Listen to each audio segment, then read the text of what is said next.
How you doing, folks? Papa Joe here. You know, over the last week or so, I did those videos from the house. Showed you my property. That was a long post. That fall on that tree, that was a long post. A few political rants, got a little long.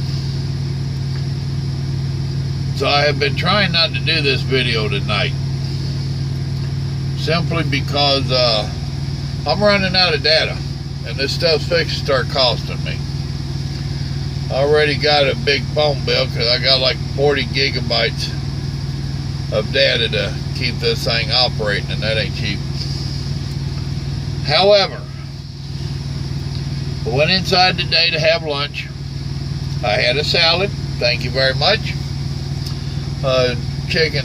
Grilled chicken salad.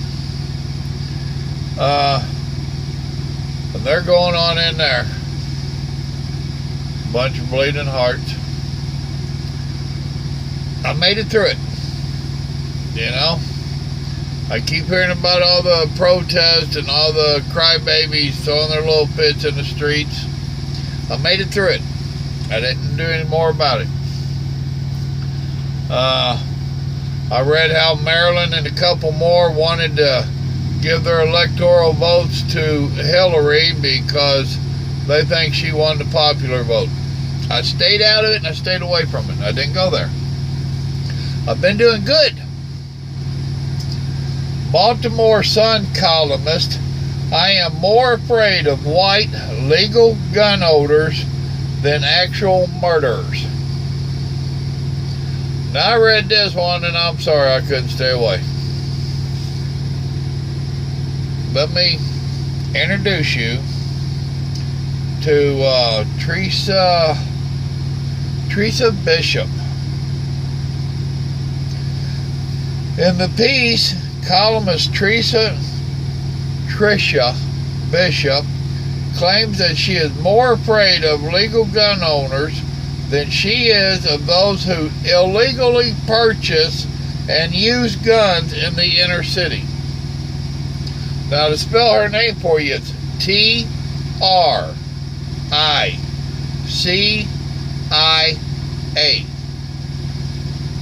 Bishop, Bishop. So now, however you want to pronounce it.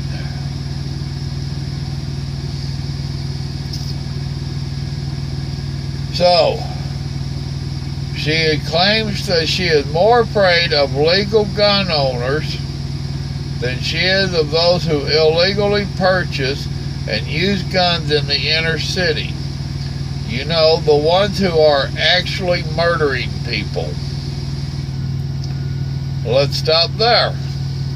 That alone is ridiculous.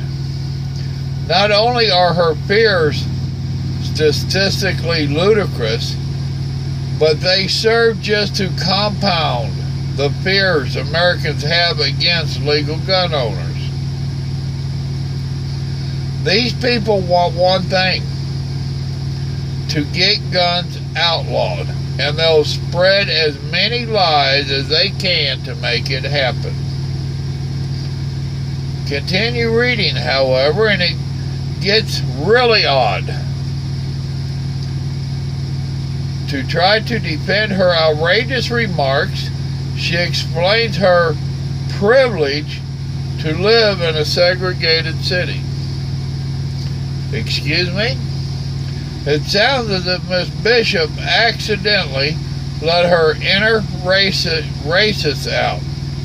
She feels safe, evidently, because she doesn't have to live with all the racial minorities that are responsible for this city's sky-high murder rates.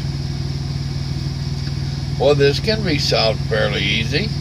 If Teresa Bishop is less afraid of those criminals than she is of white middle-class people with whom she currently lives, maybe she should move to the inner city among those who make her feel safe. She'd probably change her mind. She'd probably change her mind pretty quickly if she makes it out alive. read her article on the next page. Now, let me hit next page, and I did read it already, because this is where she actually does her words. Alright, now I'll tell you when I start her actual article. This is still the other person.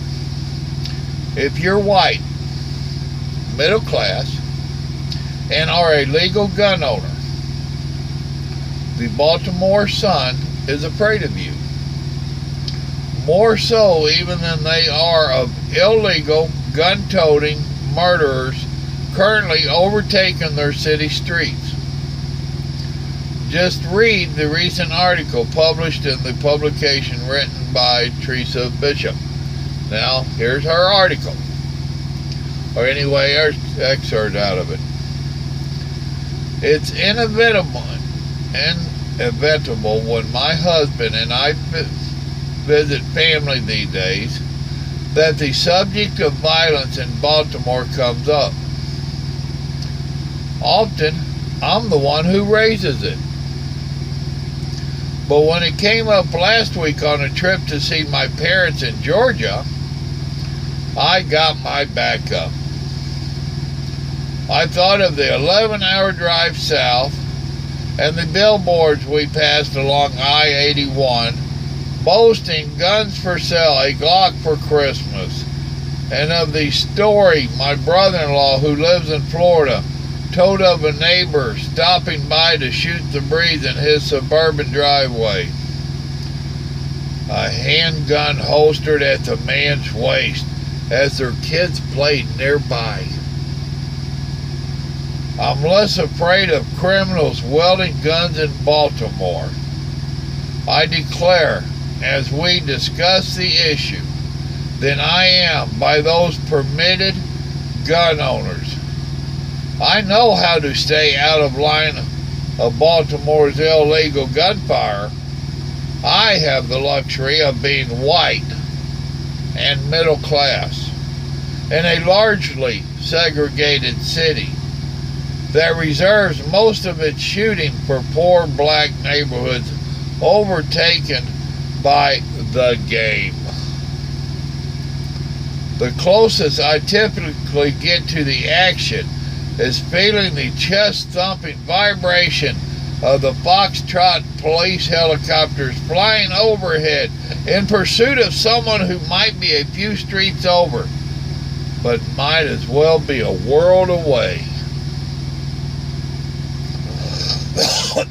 But I don't know where the legal gun owners are, or how to ensure that their children, no matter how well versed in respecting firearms, won't one day introduce that weapon to my daughter. Now that was the end of hers. It's probably good that op-eds like this get published.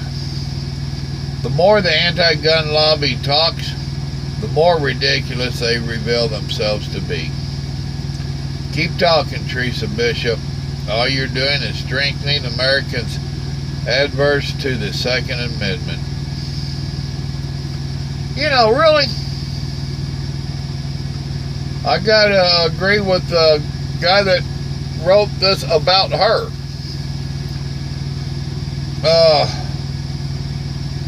Wow. Where do you start? Do you even want to? Do I even want to? That is so stupid. And she's a Georgia girl and she's upset about billboards. Them billboards ain't forcing nobody to buy a gun for Christmas. Wow. Wow.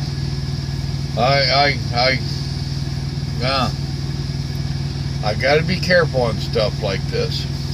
I really do. That poor child, she needs help. She really does.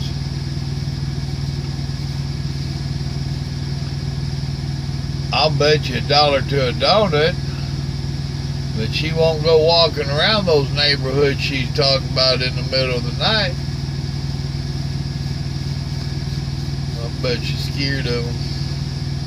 Oh, but she's scared of me worse. I'm a bad, bad guy. Wow. I'm leaving it alone. Y'all tell me what you think. I'm leaving it alone. That's there ain't too many things that I can't just.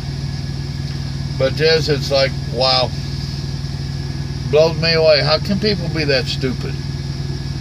Really? How can you be that stupid? Hey, God loves you.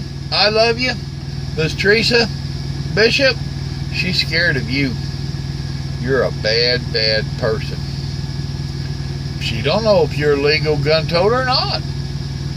So she's scared of middle-aged, white, legal gun toting people. That means she's scared of every damn body. If you're white, she's afraid of you because she don't know if you're toting or not. Shame on you for scaring her. You're a bad person. Go to bed.